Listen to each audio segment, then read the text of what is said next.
Hello मित्रांनो, welcome to my mini blog. तर आता मी चालले हॉस्पिटलमध्ये, कारण की इतक्या दिवसापासून माझी खूप जास्त तब्येत खराब आहे म्हणून। आणि हा दवाखाना आहे माझा तिसरा, कारण की मी आधी पण 2 दवाखाने केले तरी सुद्धा माझी सर्दी काही बसली नाही। आणि माझी सर्दी इतकी वाढली की माझ्या उजव्या कानानेच ऐकू येणं बंदच झालं। तर मग काय माझ्याजवळ कोणताच उपाय नाही होता, बस एक लास्ट उपाय होता की मी नीट नवऱ्याच्या दवाखान्यात जावं, कारण की बस तेच एक लास्ट हॉस्पिटल आहे की तिथे जाऊन माझी तब्येत होते बरी। आणि मी आधी त्या हॉस्पिटलमध्ये या कारणाने गेली कारण की मला लागते इंजेक्शनची भीती, म्हणजे त्याच हॉस्पिटलमधल्या इंजेक्शनची भीती लागते मला, बाकी कोणत्याच हॉस्पिटलमधल्या लागत नाही। कारण की या हॉस्पिटलमधली इंजेक्शन म्हणजे देवधर्मच आठवते। ज्यांना ज्यांना ह्या हॉस्पिटलमधल्या इंजेक्शनचा एक्सपिरियन्स असेल त्यांना तर माहीतच असेल। आणि मग काय इतक्या वेळ बसल्यानंतर आला माझा नंबर, मग काय चिठ्ठी घेतली आणि मम्मी आणि मी गेलो अंदर।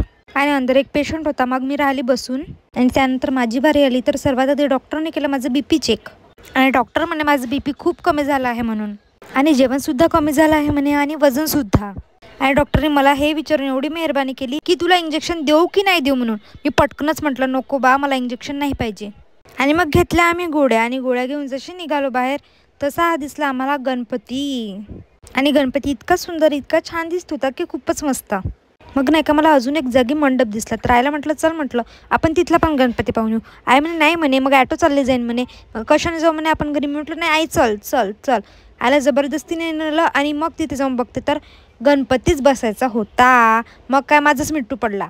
आणि मग मला दिसलं दाबेलीचं दुकान। आईला म्हटलं प्लीज, म्हटलं दाबेली घेऊन दे। आई म्हणे नाही म्हणे, आताच दवाखान्यातून आलो म्हणे आणि तुला इथे दाबेली खायला पाहिजे का म्हणे।